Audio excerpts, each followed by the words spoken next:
is Japan's indie game scene. And it's a growing scene in industry, just like I think many indie game scenes are in East Asia right now. And I think it's worth paying attention to for both its diversity, but also how it draws upon hobbyist and industry production cultures within Japan today. So I think there's some distinction within it compared to maybe even some developed indie game scenes and industries around the world. So what is indie is a kind of contentious question.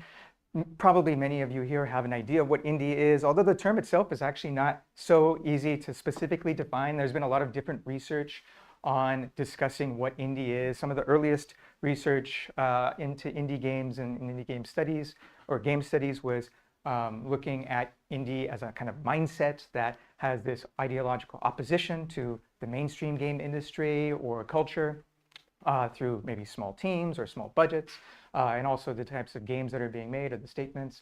Some people talk about indie as a kind of style or a set of audio-visual kinds of representations, graphical representations, or characteristics that kind of adhere to certain genres or types of games. So these two types of research look at the games themselves that are created. But there's another strain of research that looks more at the context of production. So, for example, the people making the games and the developer-player relationships that form in these communities. And so there's, I think, quite a bit of discussion on what is indie and in terms of either the games or the context. And I think one of the most cited works on this is Garda Grabarzyk's article on indie, and looking at both intrinsic factors, the games themselves and what are characteristic of indie games, and the contexts. And because of this, their argument is that indie is something that is maybe very specific to a particular time. But other researchers have gone with this to argue that indie is very contextually constructed, that indie can mean something in one country that is very different in another country over a different period of time. So I find this research very useful. I'll just be defining scene here as well. What is an indie scene? And according to Will Straw, who did a lot of research into indie music in the United States, a scene is all the places and activities which surround and nourish a particular cultural preference to create a translocal community of taste, and is formed from the excesses of sociability that surround the pursuit of interests.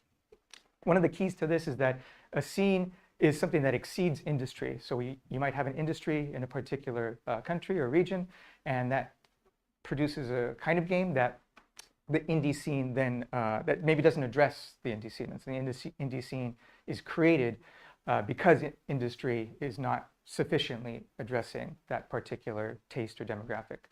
It can be a geographical place, but it could also be virtual networks, economic networks, social networks, according to Lisa Cruz. And according to Sherry Ortner, who did a big book on indie film in Hollywood versus Hollywood, unlike Bourdieu's fields, scenes are more a space of collectiveness, of mutual pleasure and mutual recognition. And so she categorizes indie as this kind of scene of camaraderie, as opposed to maybe the hyper-competitiveness and hyper-capitalism of Hollywood. We can maybe debate that, but that's at least what scenes have been kind of constructed as throughout. And there have been a lot of indie game scene studies, a lot of them from Canada. That was where some of the earliest research was from, but then subsequently in South America and Australia, increasingly now in Asia, as I said, so southern China by Hugh Davies, and northeastern China by my graduate PhD student, Sunny Wang, who's doing looking at northern and northeastern China. So, and these studies tend to look at indie games from a more ethnographic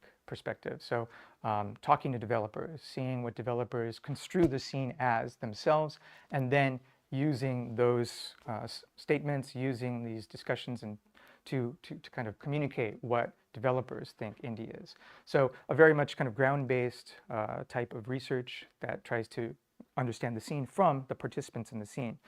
On the same note, I find another kind of research strain that is maybe less cited, but I think really relevant for Japan, which is indie industry studies. And indie is a scene, but it's also in certain parts of the world very much a developed industry now.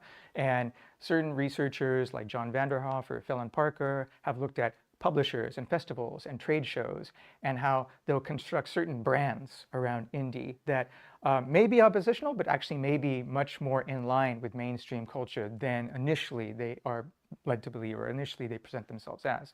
So these are aligned with critical media industry studies, which reads industry in a critical way, and how industry tries to present itself or theorize itself in a critical way.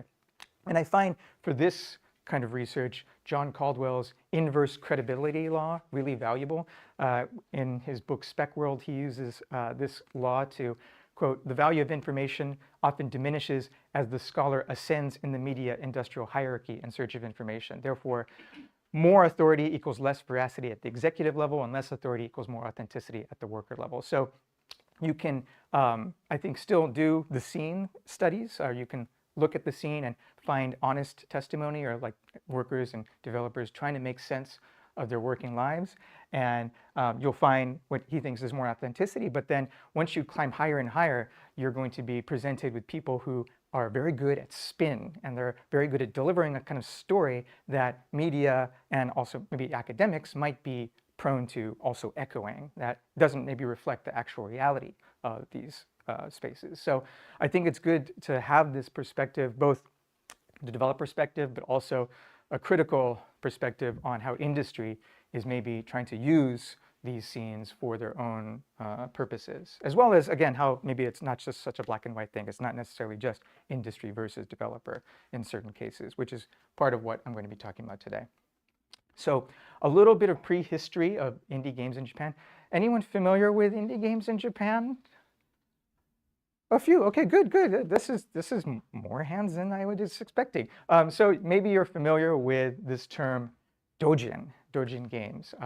And doujin games is kind of, maybe we could say, the predecessor to indie in Japan. Some people might not distinguish them at all, because doujin literally means a kind of self-published format. It's self-publishing in many kinds of formats.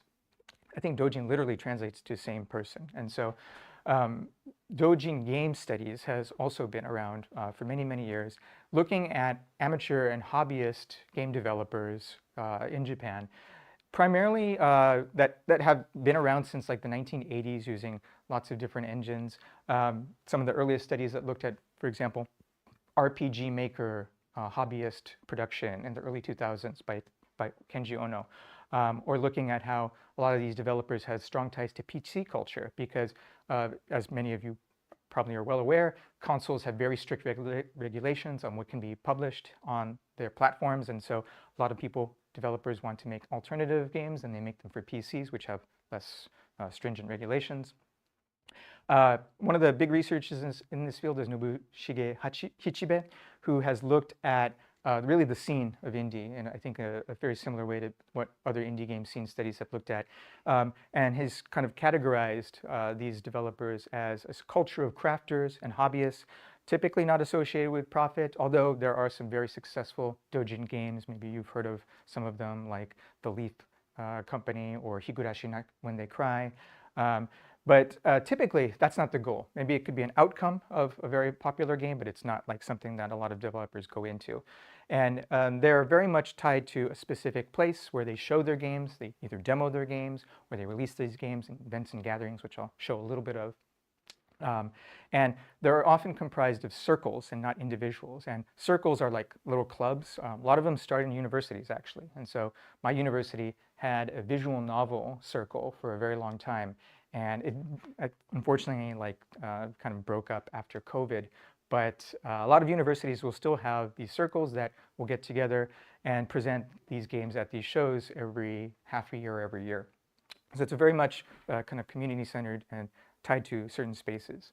And these spaces, I'll show in a bit, but just to distinguish what my talk today is about, it's not really about doujin, because while there is overlap, while a lot of these developers are independent, they're hobbyists, there is a distinction between indie and doujin that some other scholars have, I think, productively tried to discuss. Michael Fatudo, in his article, looks at this kind of multi-layered analysis between doujin and indie, and he distinguishes them across several different layers. So, for example, he says doujin is very much community-centered. It's a flat kind of hierarchy.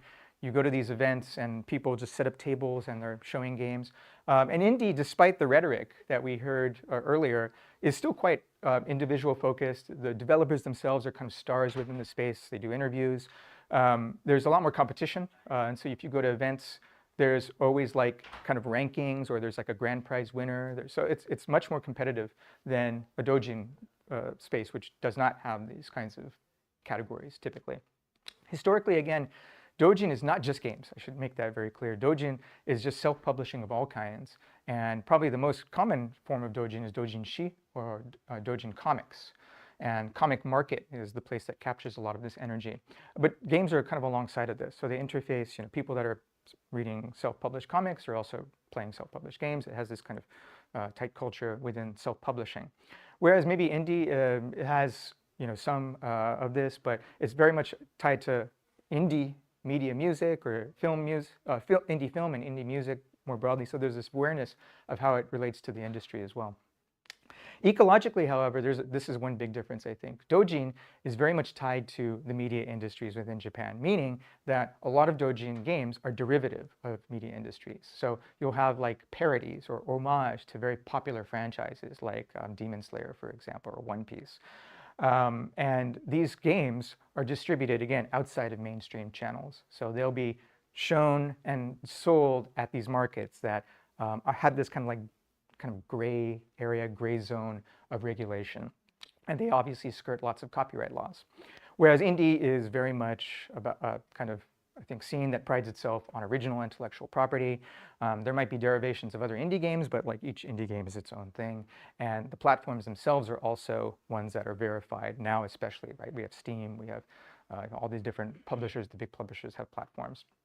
Finally, this is maybe a more subjective category as well, but doujin tends to be a certain kind of fixed genres. There's maybe a few genres that are really heavily represented within doujin: the visual novel, the role-playing game, the side-scrolling platformer, and they're again developed for PC. They tend to be apolitical in the sense that they're not explicitly engaging with political themes. There might be obviously political resonances within these games, but they're not explicitly trying to address political topics.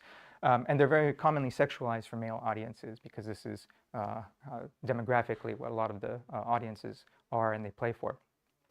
Compared to indie, which tends to be, again, lots of different platforms, genres, aesthetics. Again, this is kind of debatable. There is a tendency for indie to have a certain kind of style, which is retro, which is also reflected in doujin. And it can be maybe more explicitly political. There are games that I'm sure you've all played that deal with political topics, either contemporary political topics or historical political topics, in a very explicit ways, right? And there tends to be, again, a bit more diverse in terms of sexual representation, because the audiences that play them tend to be a bit more diverse as well. So that's just a bit of a primer to what I'm looking at here in terms of indie. So I'm not looking at doujin. And these are the doujin places and spaces. So this is Comic Market, Comiket, and maybe some of you have heard or been to it. I took this year, and this was really hot. They told us to put away our umbrellas, so we couldn't have any shade at all. So this was miserable. But for the sake of research, I did this. And as you can see, it's very male, actually. It used to be, if you've been there maybe 10 years ago, it was very actually represented, much more represented by female doujin circles. And apparently a lot of these female circles have gone off to their own semi-regular events, which has led Comic Market to be much more male-centered, and then again also much more sexualized for male audiences. I couldn't take any pictures inside because it's a kind of taboo to take pictures inside, because people don't want people sharing images from these spaces online, because then people might get attacked in some way. So this is the only photo I have here. But this place is where a lot of people will sell their doujin games. So again, it's a very kind of physical. Even though there's online distribution now, it still has this, I think, symbolic function. And these are some other places where doujin games have historically also been distributed. So bookstores for doujin and websites that sell specific doujin games. And these, again, don't necessarily have, they might sell commercial media alongside doujin media, but they're designed for this kind of space. Now, again, doujin games are now digitally distributed, so you might see them on other platforms as well. But there's a lot of games that are in these spaces that are not, specifically according to the categories that I kind of outlined here. So with that long preamble, now I can map the indie game scene here in Japan. According to these 5 categories, based off of kind of 1.5 years, so this is still fairly early research, but I've been going to a lot of different events and gatherings for the last 1.5 years in Japan. And this is the kind of 5 categories I've categorized these different sites into. And I won't go into all of these in the same amount of detail. Primarily, I'm going to be looking more at the last 2 because I think these are the sites that are either very well known within Japan and maybe outside Japan, and also I think kind of representative of the scene in many ways. So first, the community meetups. These are places that are in specific cities like Tokyo Indies, Kyoto Playroom, Situ Kyoto, which I don't think exists anymore, and the Kansai Doujin Koryukai, which is doujin, but I think serves a similar kind of function. And that function is to bring indie developers together in a public space to kind of gather and talk to one another. So this is Tokyo Indies. This is held every month in Tokyo's Akihabara, which is known to be an otaku mecca, which is no longer an otaku mecca. If anybody's been there recently, it's like filled with tourists and they're just buying up everything. And so all the otaku have just kind of drifted away. And maybe they'll come together in these secluded spaces on the outskirts of Akihabara, like this bar called Magro, which is a subcultural bar and gathering spot. The top floor is for kind of socializing, and then there's a bottom floor, this basement level that you descend into, and this is where developers will show their latest work. And so this is a space where a lot of developers will show slices of the games that they're working on. Sometimes they might show complete games, but when I was there and the times I've been there have been a lot of developers who are showing kind of games as they're working on them. And so they're really showing maybe the very basic mechanics of the game, showing maybe premises of the game. And the idea is that they will show the game and then get feedback on them later. It's not actually, the feedback is not in these public forums.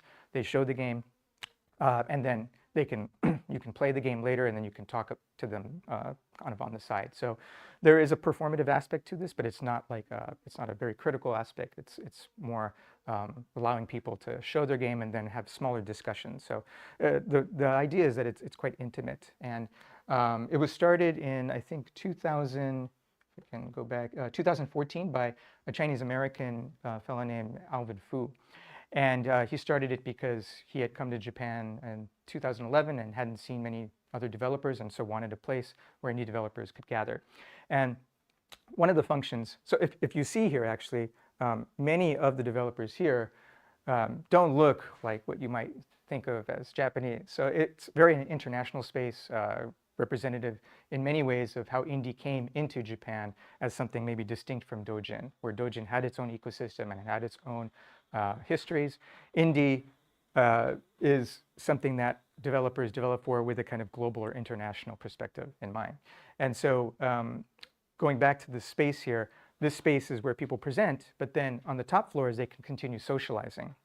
And this is also has a very important function because indie developers often will work for IT or game companies, and so they don't know if their companies are doing things that are okay or exploitative or abusive. And so a lot of people will come here to kind of share workplace stories and trade kind of workplace secrets. And so this space has this other function of being a kind of safe space. And Alvin explicitly has said that he forbids recruiters, for example, from being in this space and trying to recruit indie game talents for their companies. He wants this to be, again, a kind of participatory culture where there are mentorships, but anybody can enter, and it has a very flat hierarchy in terms of participation.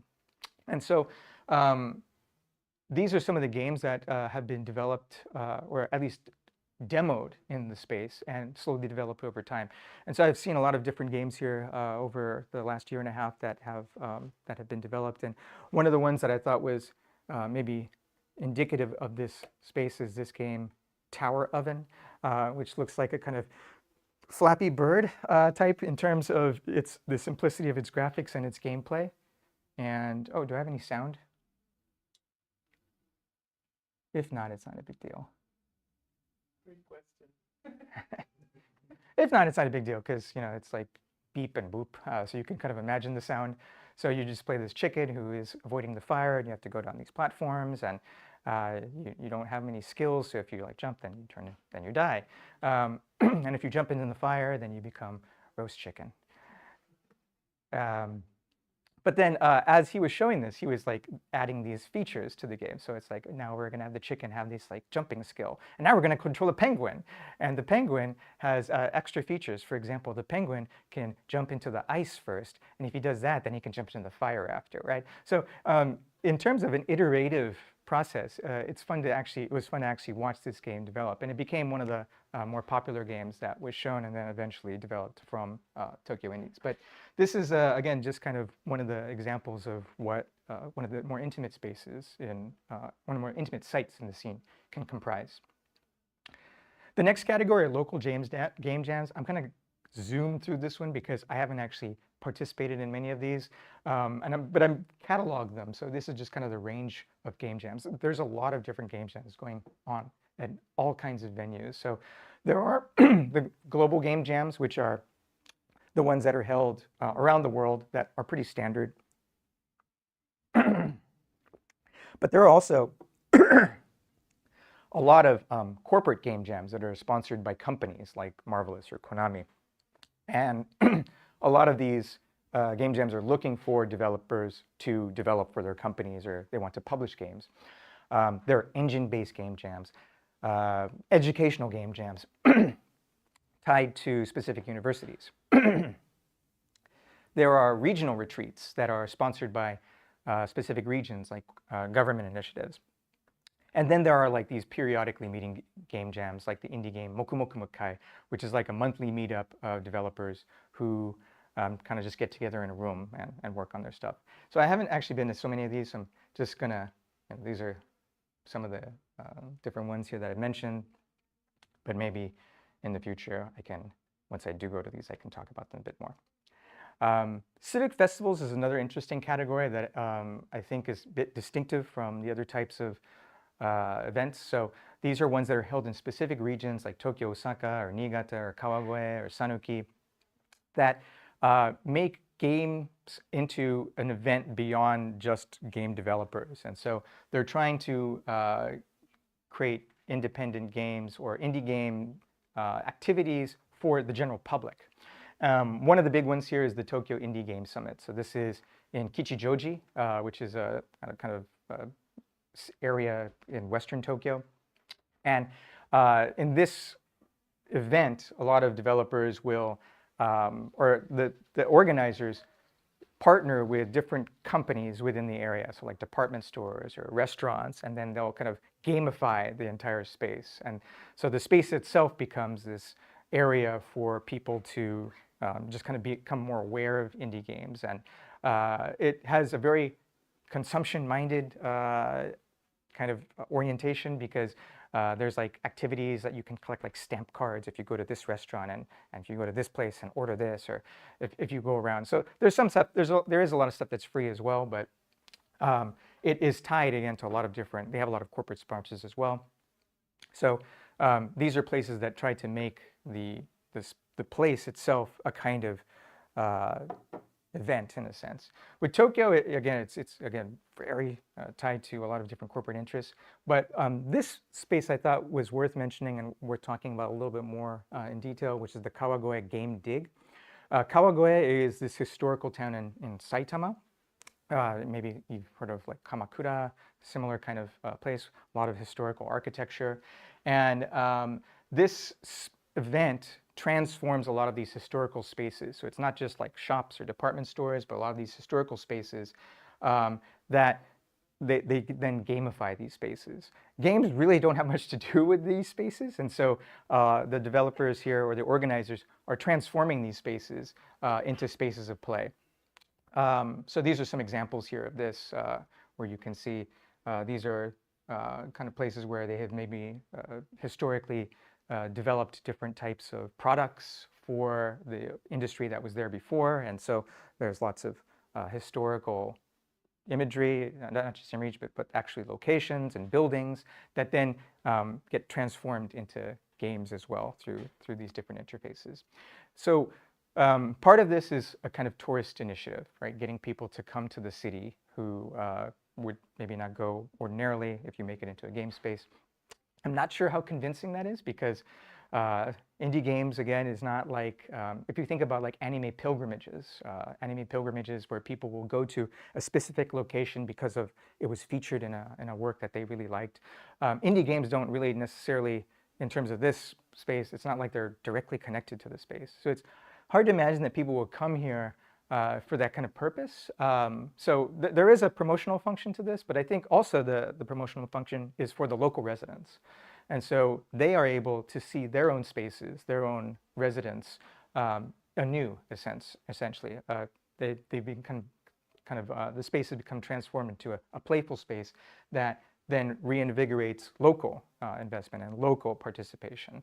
And this is something that's being continued with these local festivals here, where the games, indie games events are also partnering with and collaborating with. The other kind of, I think, initiative or function of this is for the city to recruit developers. And so the cities also want to have developers set up possibly and make games in their cities, and there's maybe incentives given to these developers to do that if they can grow their companies. And so the cost of living in Kawagoe is much lower than Tokyo, even though I think many people still kind of center around Tokyo for various reasons. And so this is a kind of initiative to also try to pry developers away from Tokyo or away from the larger cities and to kind of embrace the Kawagoe way of life, which is admittedly a kind of more laid-back life. And one company has actually done this, which is this company called Atelier Mimiya, which developed this game called Giraffe in Annika. And it doesn't like, this is not Kawagoe. This is not at all even like Japan. But there's a kind of, I think, vibe, kind of tone to the games that embrace less competitive atmospheres. And there's music. The music is very relaxing. And so I think there's not like this general direct representation. There's not a direct representation of Kawagoe in these games. That's not something that Kawagoe is asking for, but a kind of like maybe attitudinal alignment from the games and their approaches to play with Kawagoe's way of life. So that's one thing I'm seeing in a bit in the rhetoric that's being expressed by the developers. Why did they set up in Kawagoe? And Kawagoe itself in terms of how it's trying to pitch itself to developers. So this is something that Kawagoe is one example, and I think I'm seeing also in other regions as well. All right, the regional exhibitions. So I think this is, if there's one thing in this talk that has some kind of resonance, I think the regional exhibitions are probably the most representative of the current indie scene in Japan. And these, again, are also held in many different areas, Tokyo, Osaka, Aichi, Kobe, Fukuoka. What distinguishes them from the festivals is that they are strictly about games, demos, and there's a huge amount of them. And a lot of developers, because Japan is fairly, it's not that small, but in terms of its geography, it's very well connected. And so a lot of developers can kind of easily go from one event to another and continually showcase their games. There's this kind of RPG theme, right? Dungeon, pavilion, castle, labyrinth. But the idea is that people can go and just try out a ton of different games just by setting up a table. So it's very low barrier in terms of getting in. And it's expanding and expanding. So there's, I think, also reflecting the general interest in indie game development and also reflecting the large number of small team developers that are present in the country and growing. So this is Tokyo Game Dungeon. It's started as one floor and then it became two. So there's 2 floors. It's not held in like a subcultural area. It's held in Hamamatsu-cho, which is like a kind of business area. So there is a kind of market function to this where the developers are going and showing their games. And many, again, of these developers, it's not like doujin where it's just, I mean, everybody in the doujin comic market is also selling their games, but there is the sense that developers want to eventually make games and just make games and not have to just do this as a hobby. So It's just a huge amount, and even in the 2 days, if you were there from like morning till night, you will not be able to play everything. You do have to become selective, and so there is a kind of performance that's associated with getting people to play these games in these spaces. And this is also, I think, quite reflective of the doujin space, which is very much associated with a kind of craft and design identity. And so a lot of the booths will have games set up, but they'll also have lots of other types of paraphernalia, so to kind of get people's attention. So like gacha, for example, like one person set up a gacha with their characters. One person over here has like all these different stickers and keychains and plates and all sorts of other merchandise. And the games themselves often won't be released yet. And so part of this is a kind of buzz function, getting people maybe interested or exciting just based off of the designs.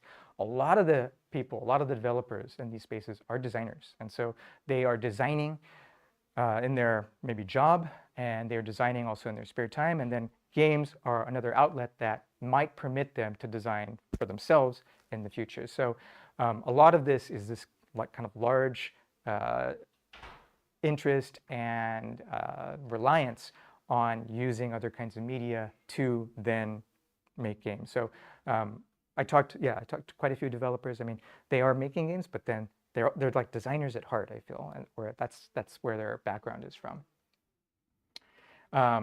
These spaces are also, again, very participatory in the sense that the play is a performance, not just the exhibition of the games. And so you also see a lot of different experimental interfaces here. Some of them are associated with game devs, and some of them are associated with research labs, defense labs. There are games where you like have to turn keys at the same time. So very, very analog games. This one is like an actual exercise ball that's reflected in the character who's like jumping on the screen. So a lot of different kind of fun interfaces that are only games that you can play there as well. So people come here in big groups, and they'll groups of 3, 4, 5 people, and they'll play and they'll watch each other play, or they'll watch their friends play. And there's a strong kind of element of just like watching play is fun. And so you can see how people react to the games in groups, and it has kind of like a game center feel as well in that sense. But game centers, again, are incredibly competitive, and performance is about skill, whereas here it's kind of like a playful space that's less associated with skill components. There is some industry here. So this on the bottom right, this was like a sponsored booth. I think it might have been one of the big publishers, print publishers, and they have this crowd there that they gather crowds. They have a big space, but for the most part, anybody can get a table here, and as long as you're willing to present your game and talk to people and explain their way through it, then you can get a space here. This is the last thing I'll show in terms of the participation. There's always this big whiteboard at the front of these events, and people will just go up and draw on them throughout the day. And by the end, they're just filled with all sorts of illustrations from participants, but also from the developers. So you get a sense of the kind of design diversity by the end of the 2 days. In terms of games, this is a game that's in development that I think also speaks a bit to the kind of dual doujin and indie kind of influence that is present in Japan's indie game scene. So this game is called Commentator, and if you've played like the Republic of Times or Headline Novi News, these are games where you pick headlines to put in newspapers that you think are going to draw attention from people. Now, Japan has this unique kind of role on television called the commentator, this guy with the hands folded here, who takes these news headlines and then reads them to the audience on a broadcast, and then comments on them. So it's not just like there's a tax increase. The comment will be, "What is the government thinking?" And we'll have this way of interpreting the news for the audience. If you're familiar with like Japanese film, maybe you've heard of the benshi rule, and the benshi had this function of interpreting film for audiences in the silent film era. And I think the commentator is like a modern version of that. But part of the game is you have to decide which news is appropriate for your broadcast. You might think, okay, all the important news, that's great. But then you also have sponsors because you are a news program and you have to worry about being on the air. And so you have to maybe present news that the sponsor says, you must talk about this. So you maybe have to talk about, I don't know, some like new car.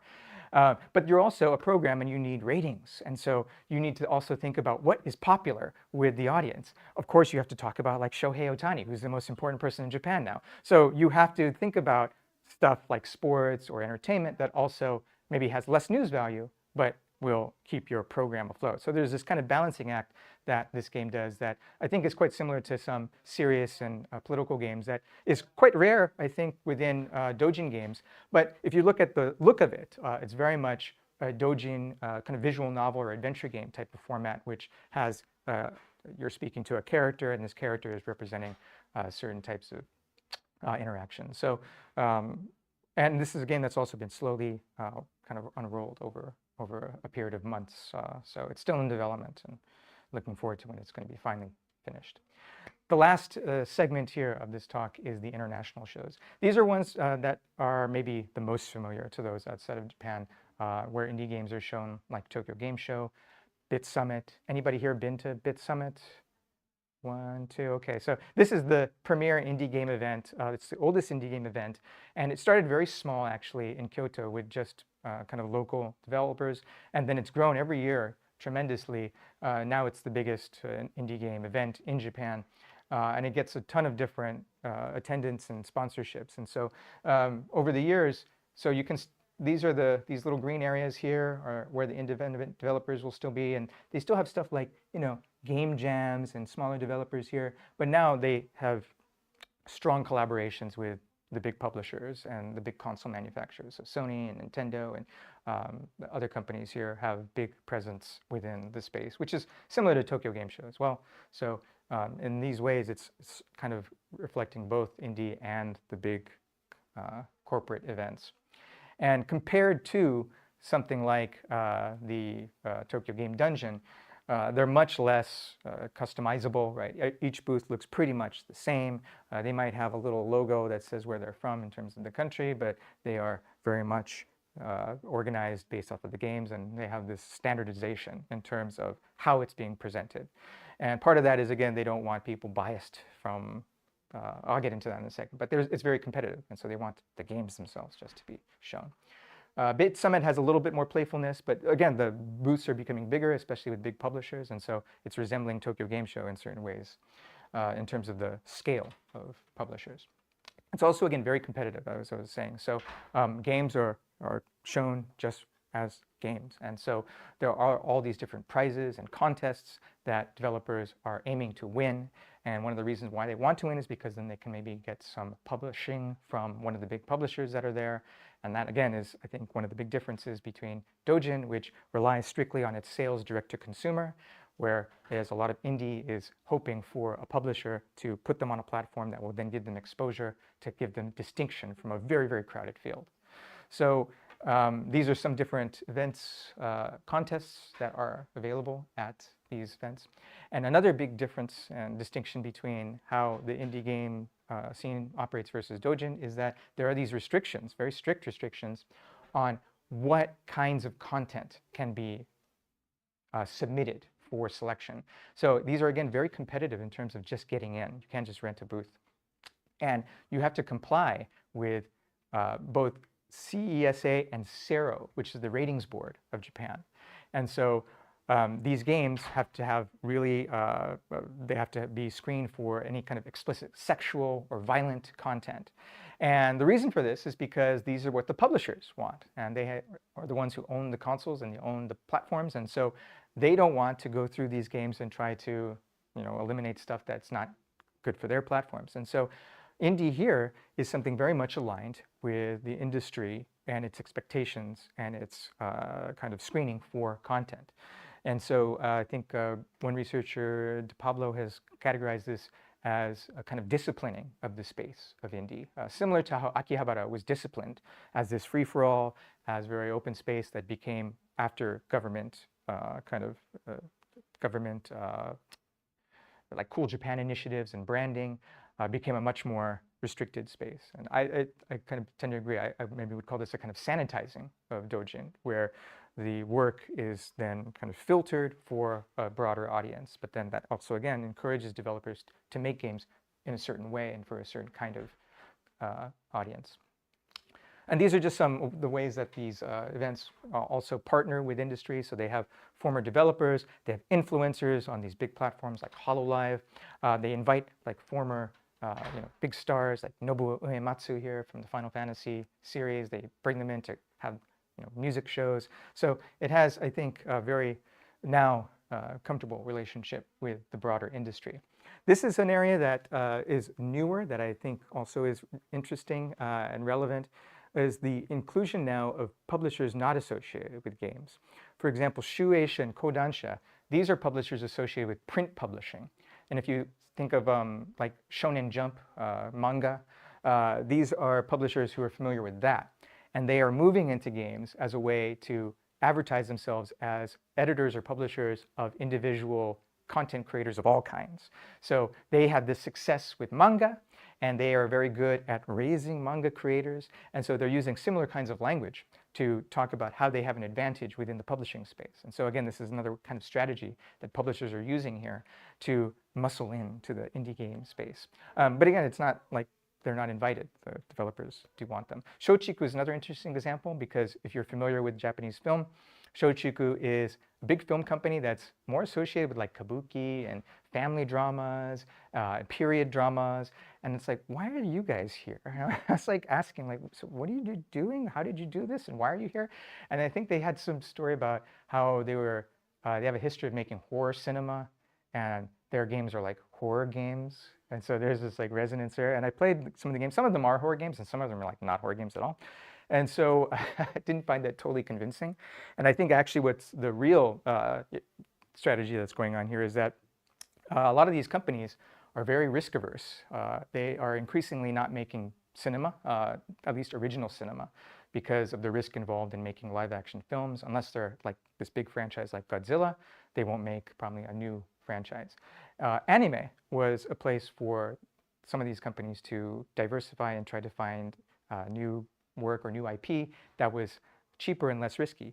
But if you're following anime, that's also become much more expensive in recent years. And so indie games are a very cheap way to maybe find a platform for another new IP that then they could expand into film or anime and whatnot. So there's this like always like, what is the cheap thing that we can find that we can then exploit kind of attitude, I think, with a lot of the media corporations in Japan. And this is maybe one of the latest examples. And this is one game that I think represents the indie kind of larger game space, but also has these affinities with doujin. So this is a game called Gnosia, which unfortunately we don't have sound. It has a really interesting soundtrack. But this is a game that is, if you look at it, a visual novel on the surface, but it's also a werewolf game. And so you have to try to find the alien or werewolf within this spaceship. So if you played like Among Us, right, that's the concept of it. But it's a visual novel. So you can't like go around and try to find people. You have to ask each person questions. And based off of their answers, then you determine who is the werewolf. And the questions are very limited. So you do have to use a lot of deduction within this game. The pleasure of the game is not so much in the actual specific loop, because each game, like finding the werewolf, if you find the werewolf, you win, and if you don't, then you die. That only takes about 10 to 15 minutes. But the pleasure is in all these characters who are on the spaceship, they all have these backstories. And so to understand fully the history and relationship between all of these characters on the ship, you have to play this game like 100 times. And the more you play it, the more closer you get to this kind of truth within the background of the game. So I think this is a really interesting merging of concepts, taking concepts that are popular within global indie, but then also taking kind of having a look and a genre that is very familiar with Japanese audiences, the visual novel adventure game. It's also a work that is now being expanded into a broader media mix. It's become an anime adaptation. And again, there's a certain kind of appeal with these types of works that I think developers are also maybe not aiming for, but realize that is a possibility once they partner with industry publishers, that they can maybe become this franchise. And so that's, I think, another maybe distinction between indie and doujin, those possibilities. So to wrap up, the indie game scene in Japan doesn't have a single function, but multiple overlapping ones that based on the scene or depending on the site varies. And the size of the country enables creators to frequently participate in both local meetups, but also regional and national marketplaces. It's a scene that ultimately, I think, space where creators partner and welcome industry publishers, not oppose them. And this is not just reflected in my research, but then also in publications that are advising indie how to publish or how to get published by larger publishers. And so this definitely has some, I think, resonances within the types of games that are going to be created and are being created. There are new institutions emerging that attempt to amplify innovative games and devs both in and outside of commercial venues. And these are some of the smaller activities and competitions that we see now within these venues. So this is, again, in the still early stages, but I'm happy to answer any questions or get any feedback from you if you do have any things that you'd like to offer, and if you're familiar with indie games in Japan or elsewhere. So thank you very much.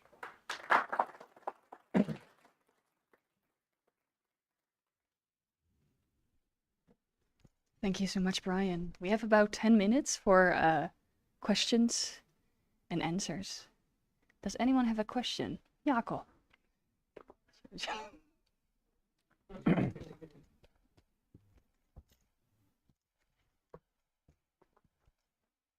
More follow-up questions, or We'll see. Thank you for a super interesting talk. I was wondering about the game jams, which you went through very, very rapidly, and I realized that sort of maybe you don't have the data yet, but we've been doing some work on game jams here over the years, and one thing we know is that the game jam scenes vary quite a bit from country to country, and I was wondering, are there features of the Japanese game jam scene that you're aware of? The thing that I'm most interested in is how competitive is it? Is it sort of competitive or collaborative, or sort of how is it organized? I think it depends on the game jam because there's a lot of different kinds. And so some game jams have a very educational focus. They're more experimental. There's the serious game jam. I think even that maybe has a competitive focus, but there's a lot of game jams that have a more kind of experimental, playful approach. There are also game jams that I'm seeing in like university settings that very much also have this kind of playful approach. But then you also have ones that are sponsored by companies, and those ones are much more competitive because the companies are essentially not promising, but encouraging games that they can publish. And so you have, I think, kind of this atmosphere or environment where the companies then encourage a certain kind of direction within the people. But I haven't seen it yet, so I haven't seen like the atmosphere that is there to really speak on it. But in terms of just the goals and what I read in terms of what they're looking for, that's generally my impression. But yeah, I can hopefully in the next year have a much better answer for that. Thank you. Is that a microphone? Ah. Yeah, thank you for a very interesting talk. What's the in this indie game scenes? Is there like what's the state of analog gaming in that? Is there like a equivalent or at least like significant analog like gaming space in this scene as well? That's a very good question. I have not. There's analog gaming. There's board games. There's board game cafes. It's a separate space in a sense. I haven't personally seen it as much, so I can't really speak on it so much. But there is a presence there. That being said, it seems to be much more minor presence than maybe in other places where indie board games or indie analog games have much stronger kind of resonance or relationship within indie digital games. It feels like there's like digital games aligns with other types of digital activity, even if it's indie, and the board game or analog game community is a more minor space. And I just haven't looked at that as much, but that's a really good question. And my impression is that it's just not as well maybe represented compared to other indie game communities. Thank you. goes organically, so it's Oh, wow. Perfect. So when I think of Japanese indie games, I think of games like Yume Nikki and Cave Story and Toho, and games like that, which I believe come out of a sort of doujin sphere.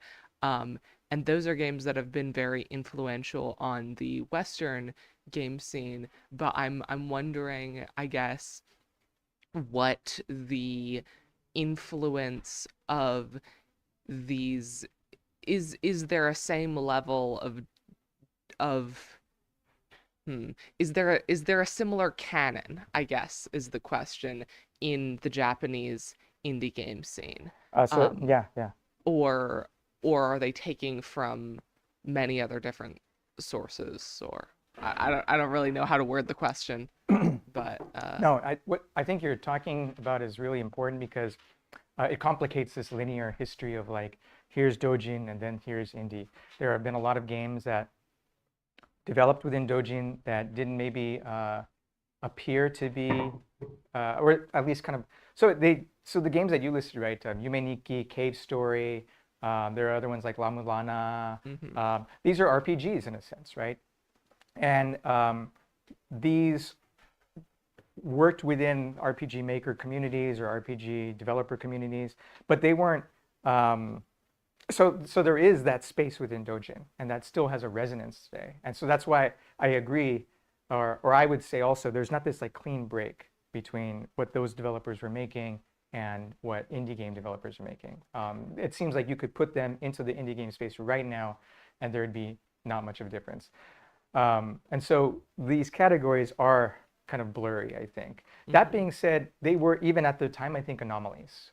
There wasn't that many games that had this kind of larger resonance based off of these themes. You know, actually, there were quite a lot of RPGs. So it's even saying something like that is probably a bit controversial.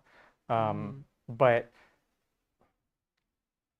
so now I'm thinking of other things. But those were some of the, so there were a lot of RPGs being developed, and I think those were some of the ones that did catch on outside of Japan, but there were a lot others that didn't.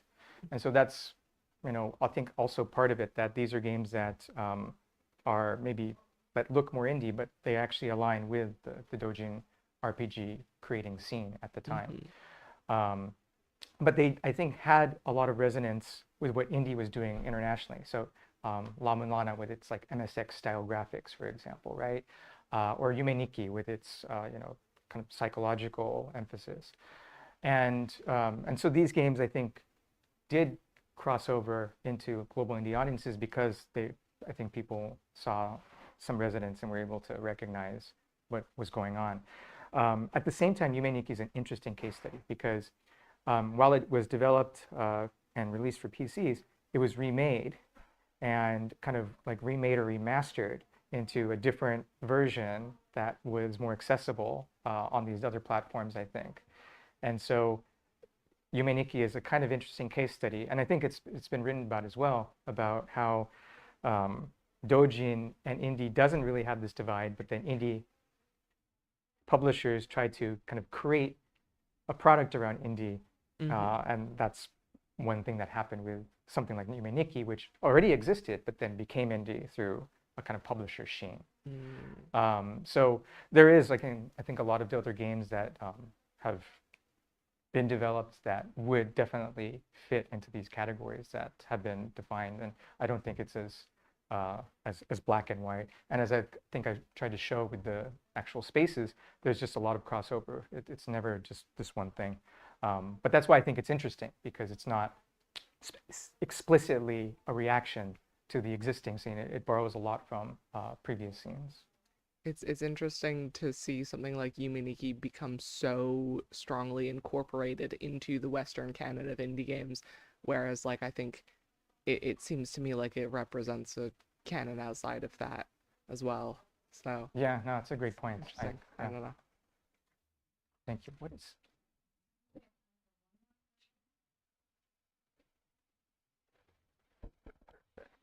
Hi. So I was wondering, I'm still kind of trying to phrase this, but you mentioned that companies from other industries such as anime are are coming towards the game industry, and I was thinking about how Cygame, the developer of Uma Musume, is going towards the anime industry, and I was wondering if these companies that are coming to the game industry, would you say they're taking like more of an aggressive approach towards trying to find maybe the next indie game, or would you say they're still being very cautious and more like, well, if something interest happens, then we go towards it? I think it depends on the company. Okay. Some companies have been more aggressive, but it's also come over time. So like Shueisha, I think now is very aggressively positioning itself within indie publishing as a unique publisher that has these strengths. That did come over a period of years. And there are other companies now that are really just kind of dipping their toes into it with small presence and not totally committing yet and kind of seeing what they can develop. So it's not like they're just all trying to buy up big boots and then and crowd out other developers.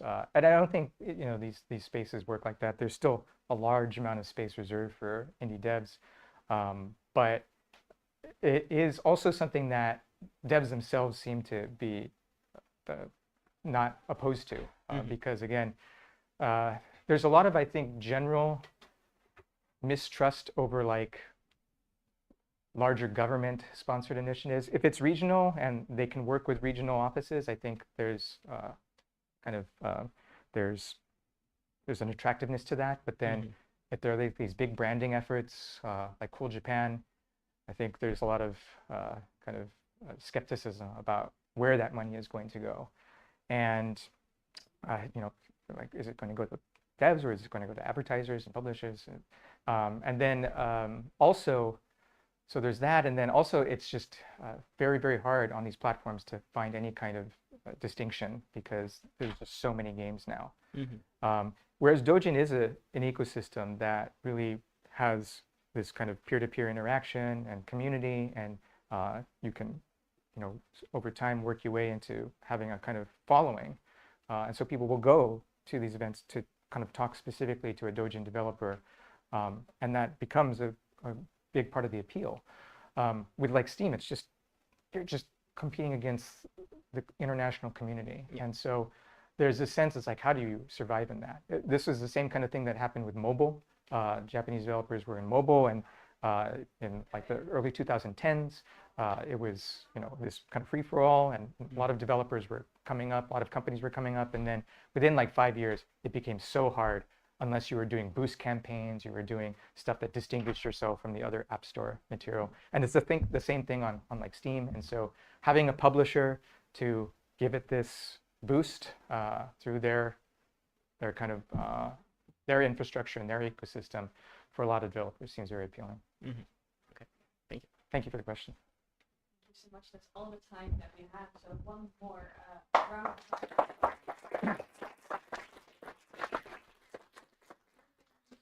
of for lunch.